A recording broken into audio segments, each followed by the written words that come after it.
প্রবাসের মাটিতেও মিলেছে বাংলাদেশিদের একই কাতার একই হাসি। ঈদের নামাজে মুখরিত ছিল মসজিদগুলোর প্রাঙ্গণ। দক্ষিণ কোরিয়ার রাজধানী সিউলের কেন্দ্রীয় মসজিদে সকালে অনুষ্ঠিত হয় ঈদের প্রধান জামাত। বাংলাদেশি সহ বিভিন্ন দেশের মুসল্লিরা অংশ নেন এই জামাতে। ধর্মীয় মর্যাদা ও উৎসবমুখর পরিবেশে পালিত হয় মুসলিম বিশ্বের সবচেয়ে তাৎপর্যপূর্ণ এই দিন। এছাড়া দেশের বিভিন্ন মসজিদ ও ইসলামিক সেন্টারেও একাধিক জামাত অনুষ্ঠিত হয় এবং মুসলিম উম্মার শান্তি ও কল্যাণ কামনায় বিশেষ মোনাজাত করা হয়।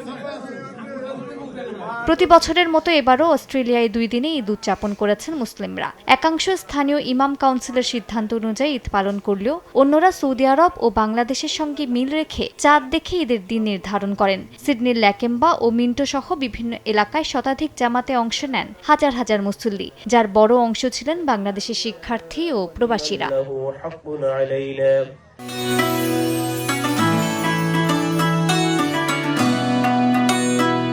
যুক্তরাষ্ট্রের লস অ্যাঞ্জেলেসে বিভিন্ন মসজিদ ও ইসলামিক সেন্টারের ব্যবস্থাপনায় পবিত্র ঈদ উল ফিতরের নামাজ অনুষ্ঠিত হয়েছে। শহরের Islamic centre of southern California, Los Angeles Islamic centre, Hollywood মসজিদ ও মুনা সেন্টার, মসজিদ উমর ইবনুল খাত্তাব সহ বিভিন্ন মসজিদে সকাল 7টা থেকে 9:30 পর্যন্ত অনুষ্ঠিত এসব ঈদ জামাতে প্রবাসী বাংলাদেশিরা অংশ নেন।